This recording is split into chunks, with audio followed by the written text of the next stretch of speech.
گەرم و گەشترین سڵاوتان پێشکەش بینەرانی خۆشەویستی بەرنامەی تەوارەکان خوشحاڵین کە بە بەرنمەیەکی تر لە خزمەت ئێوە بینەرانی ئازیزین. ئەم جارە تەوەری بەرنمەکەمان تەرخان دەکەین با قوتابیان و قوربانیانی قوتابخانەی شیناوێ. هیوادارم تا کۆتایی بەرنمەکە لەگەڵمان بن. سەرەتاش چەند هەواڵێک سەبارەت بە ژنان دەبینین و دەگەڕێنەوە لاتان.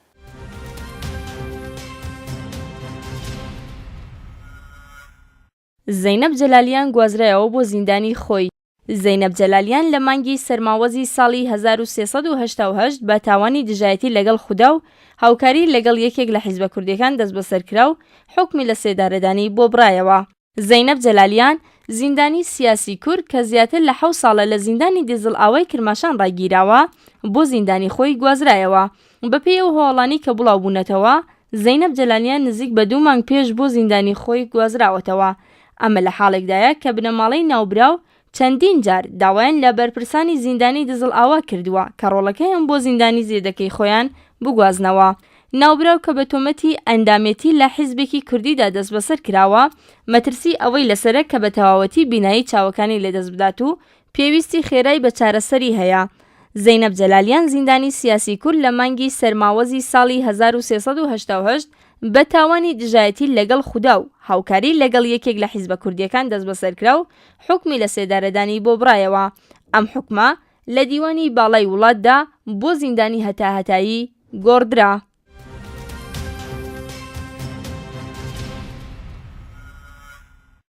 ڕۆزیتا واسقی دوای 5 ساڵ زیندان ئازاد کرا. لە ماوەی هەفتەی ڕابردوو یەکێک لە زیندانیانی بەهایی دانیشتی شاری مەشەد دوای تێپەڕاندنی ماوەی حکومەکەی لە زیندان ئازاد کرا. بەپێی و هەواڵانەی کە بڵاوبوونەتەوە ڕۆزیتا واسقی ئێوارەی ڕۆژی چوارشەممە یەکی ڕێبەندان دوای 5 ساڵ زیندان و تێپەڕاندنی ماوەی حکومەکەی لە زیندانی وەکیل ئابەدی مەشەد ئازاد کرا. ئەو زیندانە بەهایی ڕەشەمەی ساڵی 1388 هەتاوی دەست بەسەر و بە تۆمەتی پرۆپاگەندە بۆ ئاینی بەهایی بە 5 ساڵ زیندان مەحکوم کرا. ڕۆزیتا واسقی 6 مانگ لە ژوورە تاکە کەسیەکانی ئیدارەی ئیتلاعاتی مەشەد ڕاگیرا بوو لە ماوەی ئەو 5 ساڵەدا لە بوونی مافی مەرەخەسی بێبەش کرا بوو.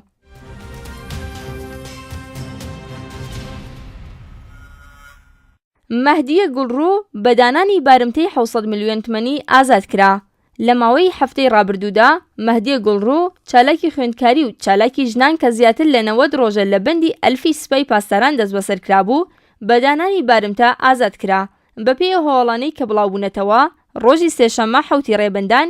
مەهدیە گوڵڕوو کە ڕۆژی یەکشەممە 4 خەزەڵوەری ئەمساڵ لەلایەن هێزە ئەمنیەتەکانی حکوومەتی ئێرانەوە دەست بەسەر کرا بوو بە دانانی بارمتەی 700 ملیۆن تمەنی ئازاد کرا. ناوبراو لەگەڵ چەندین چالاکی دیکەی بواری مافەکانی ژنان ڕۆژی چوارشەممە 30 ڕزبەر بە مەبەستی ناڕەزایەتی دەربڕین بە ڕووداوەکانی ئەم دوایانەی شاری ئیسفەهان و پرژاندنی تیزا و بە ڕوخساری چەندین کچوژنی ئەو شارە گردبوونەوەیکی ناڕەزایەتیان پێکێنا بوو. مەهدیە گوڵڕوو یەکێک لە ئەندامانی کانونی شارومەندی ژنان بوو کە ساڵی 1970 تاوی دەست بەسەر و بۆ ماوەی 30 مانگ لە زیندان ڕاگیرا بوو.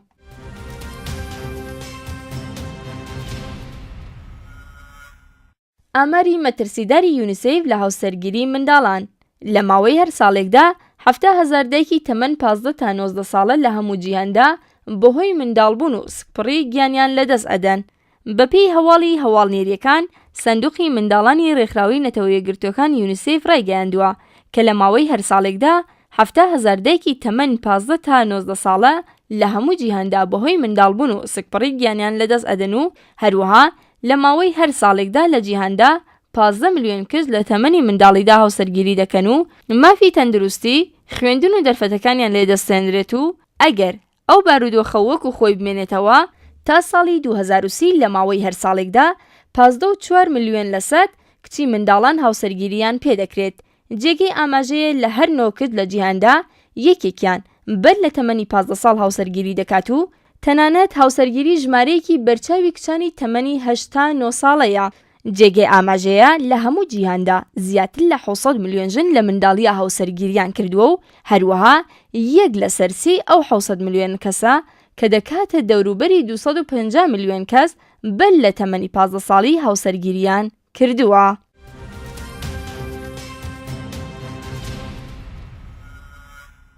سێ کچی کورد خۆیان سووتاند. کێشەی ئابووری ڕێگرتن لە خوێندن و گیرەدۆبوونی ئەندامانی بنەماڵە بە مادە هۆشبەرەکان، بەشودانی زۆرە ملێ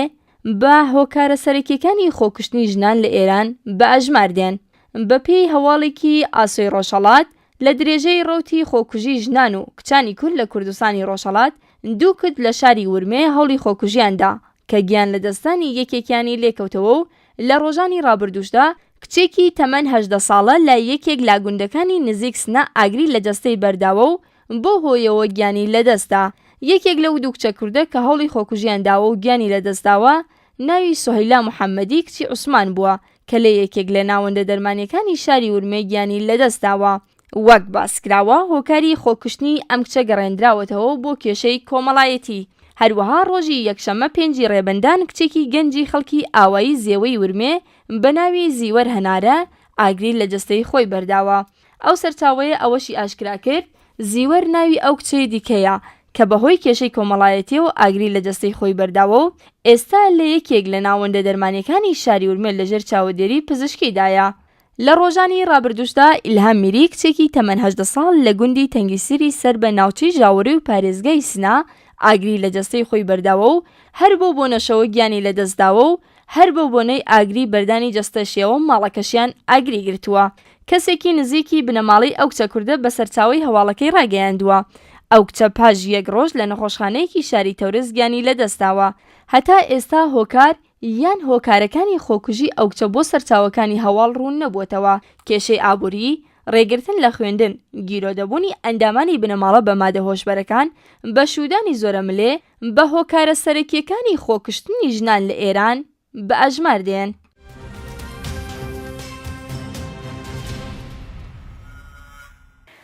جاران هەر کات کە داکوت قوتابخانە یا قوتابی یان مەدرسە لە مشکی ئێمە کڕینی شتیمەک و پێداویستەکانی قوتابخانە و جلوبەرگی نوێ و هەڵاتەڵاتی منداڵان لە کوتە کۆڵانەکان بۆ مەدرسە و دیتنی مامۆستای میهرەبان و قوتابخانەی پڕ لە گوڵ و پێشوازیەکە بە یەکەی مامۆستایان ماوەبیر دەهاتەوە کە هەمیشە بزەی بەسەر لیانمان دەهات و دەمانکۆدی یادی بەخێر.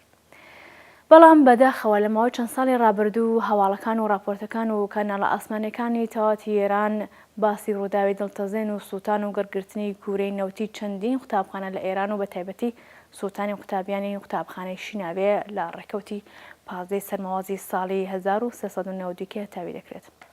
نەبوونی سیستمی گەرمایی باش و کەمتەرخەمی بەرپرسان و پشتگوێ خستنی داخوازی منداڵان و قوتابیان زۆر جار دەبێتە هۆی ڕووداوی دڵتەزێن کە داهاتووی خراپی بۆ ئەو قوتابخانە و بۆ قوتابیان و تەنانەت کۆمەڵگەی کوردیش دەهێنێتەوە. کچانی شیناوێ وەکو هەموو کچانی ئێران و تەواتی وڵاتانی دیکە پێیان نە قوتابخانە کە داهاتوویەکی باشان هەبێت و هەموو ئاواتیان ئەوە بوو کە ببن بە کەسێکی لە هاتوو باش. هەلۆ بیر و خەیاڵانەدا بوون کە بەداخەوە کوورەی نەوتی بێستانداردی پۆلی وانەوتنەوەکان ئاگری تێبەر دەبێت و قوتابخانەی کۆن و دەرگا و دەلاقی خراپ مەودەی بەوە نەدا کە گشتیان بچنە دەرەوە. بەداخەوە کە ئاگری زاڵم وەکو تەنووری داغ هەموو جەستەیانی برژاند و دەنگی هاتوو هاواریان و قیژیان بەگوێی کەس نەگەیشت. چون کورد بوون و بێبەش بوون لە مافی باش و قوتابخانەی باش و سیستمی باش تا ئەمبولانس گەیشت و خەڵک توانیان فریان بکەون 13 گوڵ پەرپەر بوون و هەموو جەستان واتە زیاتر لە 70% جەستان بە قورسی سوتاوە بریندار بوو. بە یارمەتی خەڵک گواسترانەوە بۆ نەخۆشخانە. بەداخەوە خۆ نەخۆشخانەی پیرانشاری ژیمکانەتی وای نەبوو کە چارەسەریان بۆ بکات، بۆیە گواسترانەوە بۆ نەخۆشخانەی سینایی شاری تەورێز و هەرەو کات بوون بە سەردێری ڕۆژنامەکان و هەواڵەکان و تەنانەت وتەی ڕۆژیش. ئەمانە بەڵام هیچی نەبوو بە چارەسەر بۆ ئەو قوتابیانە. پاش تێپەڕبوونی تەنها 24 کاتژێر لە کارەساتەکە 2 کەس لەو قوتابیانە بەناوەکانی سەیران نیگانە و ئیلهام ئیسماعیلپور بەهۆی قوڵی بریناکانەوە لە نەخۆشخانەی شاری تەورێز گیانیان لەدەستا. ئەوانی تریش گواسترانەوە بۆ نەخۆشخانەی شاری تانان، بەڵام ڕوبەڕووی کەمتەرخەمی و کەمی ئیمکانات و پشتگوێ خستن بوونەوە. کەس بەهانیانەوە نەهات. چەند جار نەشتەگەریان بۆ کرا، بەڵام ئەوانە هیچی چارەسەر نەبوو بۆ ئەو قوتابیانە. ئێستا و پاش 2 ساڵ یان زیاتر لە تێپەڕبوونی ئەو کارەساتە دڵتەزێنە دۆخی ئەو کسانە هیچ باش نییە. تووشی کەم ئەندامی هاتوون تەواو جوانی ڕوخساران تێک چووە گۆشەگیر و بێتاقەت بوون لە دەرس و هاوکارەکانیان دوور کەوتونەتەوە ناتوانم بچن بۆ کۆڕان و لەگەڵ هاوتەمەنەکانیان یاری بکەن هیچ وەزیری بێهداشتێک لیان ناپرسێ هیچ میمەیەک بۆیان دابین نەکرا و هیچ مەخارجێکان ڕایگەان نەبووە و هیچ هەنگاوێکی باشیان بۆ هەڵ نەگیراوە لە هەمووی خراپترەوەیەکە لە ماوەی 2 مانگی ڕابردوودا دەیانکوت کە بەهۆی ئەوەی کە ئەوان کچن و ئیسلام و شەرە دوو کچ یا دوو ژن بە پیاوێک حساب دەکات ئەوانیش دیەی نیوەی کەسێکان دەکەوێت.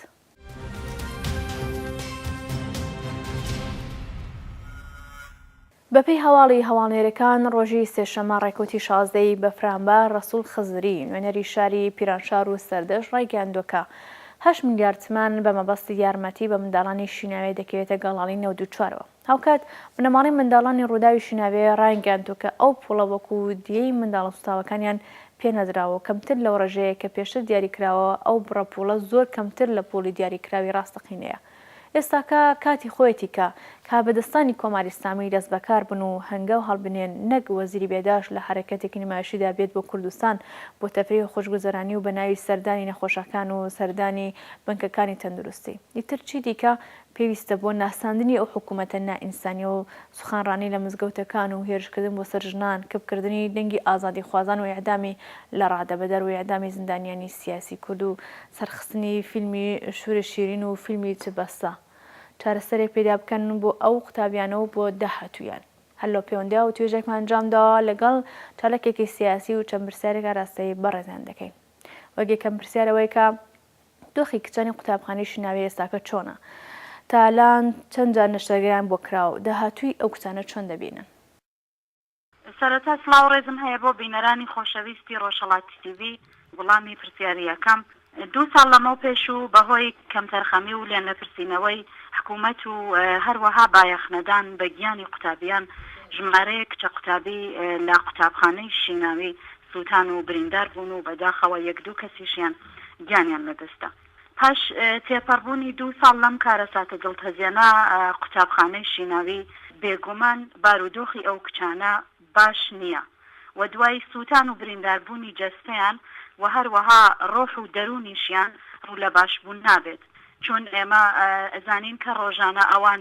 لەگەڵ ئەو بەسەرهاتەدا دەژین و هەر ڕۆژ بۆیان دووپاتە بێتەوە ئاسایی یەکەم ئاسەوارانە لە ڕووی جەستەیاندا ئەمێنێتەوە و کاریگەری زۆر ناخۆشی لەسەر ئەو قوربانیانە دادەنێت من لە ماوەی ڕابردوودا وتوێژ یەکێک لە باوکی ئەو کچە قوربانیانەی قوربانی نێو قوتابخانەی شیناوین بینی لەوێدا باوکی ئاماژەی بەوەدا بوو کە ئەو کچە زۆر لەباری ڕۆحیەوە خراپە ئەوە هەر ڕۆژ لەگەڵ وێنەی مناڵی خۆیدا دەژی ئاماژەی بەوەدا کە تەنانەت ناتوانێت سەیری ئاوێنە بکات لەبەرەوە لە دۆخێکی نالەباردا دەژی من دەمەوێت ئاماژە بۆ بدەم کە ئێستا ئەو کچانە دیارە لە دنیای مناڵی خۆیاندا دەژین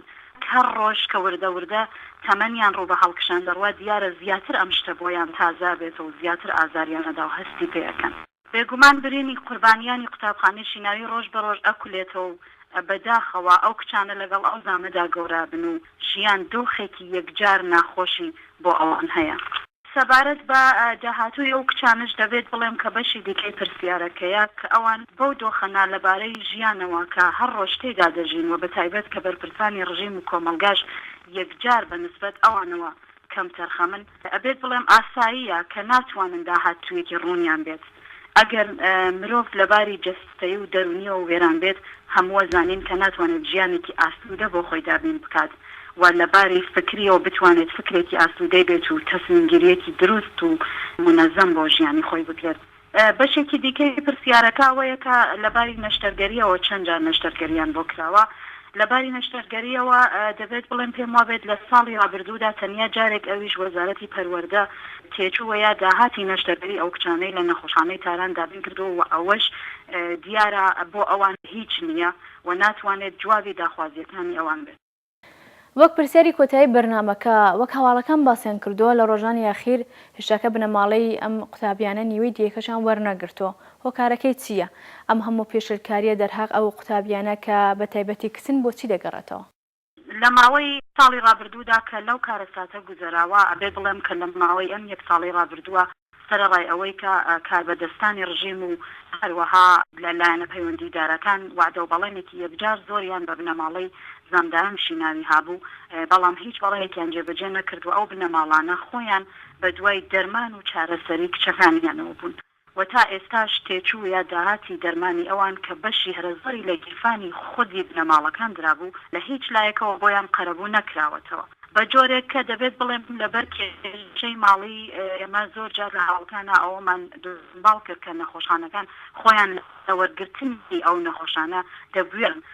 و هەروەها ناوەندە پەیوەندیدارەکانیش ناوەندە بەرپرسیارەکانیش سەبارەت بەم مەسئلەیە هیچ بایەخێکیان تا ئێستا نەداوەتەوە و هیچ ئاوەڕێکیان لەو بنەماڵە و لە قوربانیەکان نەداوەتەوە و هەروەها بیمەی دەرمانیش لەم بارەوە هیچ هەنگاوی بۆ ئەم نەخۆشانە یا بۆ ئەم قوربانیانە هەڵناهێناوەتەوە بگومان ڕژیمی کۆماری ئیسلامی سەبارەت بە هەموو نەتەوەکانی ئێران دڵزۆرێکی یەکجار زۆر ئەنجامەدا ئێمەی کوردیش تەبیعیە کە ئێمەیشی گرتوێتەوە و ئێمەش لەوە بێبەرینین و هیچ کات مافی خۆمان پێ نەدراوە ئەو کچانش بە جۆرێک قوربانی ئەم مەسئلەیان خۆی دەردی کوردبوون دەردی ئەوانیشە هەر لەوێەوە دەردەکەوێت کە ئەگەر ئەوان لە جێگەیەکی تردا دەژیان و قوتابخانەکەیان لەباری ئیمەنیەوە ئەستاندار دەبوو شاید تەناگەیشتێکی زیاتریان هەبوایە ئێستا گرفتار ئەو دەردە نەدەبوون و شاید ئەم کارەساتە ڕووی نادات بەداخەوە سەبارەت بە دیەی قوربانیان من ئەمەوێ ئاماژە بەوە بکەم کە بەداخەوە ئەوان بەهۆی کچبوونیانەوە هەروە کە خۆمان نەزانین لە یاساکانی ئیسلام و ڕژیمی ئێرانیش هاتووە تەنیا نیوەی دیەی پیا و ڕەگەزی نێرینە با کچان و ژنانە درێت و هەر ئەو بەڵێنش بۆ کچانە درابوو پاش ئەوەی کە ئەم هەواڵە بە بنەماڵەی ئەو قوربانیانە ڕاگەیەندرا ئێمە بینیمان کە ناڕزایەتیەکی یەکجار زۆری لێکەوتەوە سەبارەت بەم بەڵێنە زۆرێک لە چالاکانی مافی مرۆڤ دەنگی خۆیان بەرز کردەوە و سەبارەت بەم حکومە ناڕزایەتیان دەربڕیت من دەمەوێت ئاماژە بەوە بدەم لە حاڵێکە کە بەرپرسانی ڕژیم بەڵێنی پێدانی دیەی کامڵی ئەو کچانەیان بە بنەماڵەکانیاندا بوو و هەروەها بەڵێنی ئەوەیاندا بوو کە قەرەبووی بێکاری دایک و باوکی کچەکان کە لەو ماوەیەدا بە دوای کاروباری ئەوانەوە بوون بۆیان جێبەجێ بکەن هەروەها هەوڵ بدەن بۆ باشکردنی دۆخی ژیانی ئەو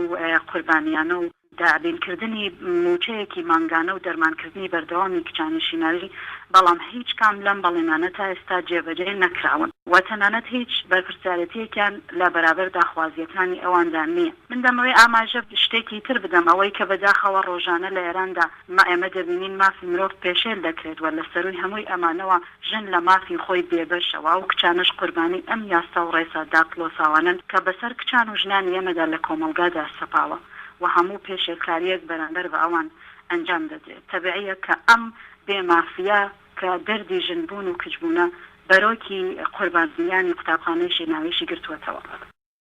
بینەرانی ئازیز هەلێرەدا بەم شێوەیە گەیشتنە کۆتایی یەکێکی دیکە لە بەرنامەکانی تەوارەکان تا بەگەیشتنەوەیەکی دیکە شەو ڕۆژێکی شاتان بە باوات دەخوازم هەر شاد بن.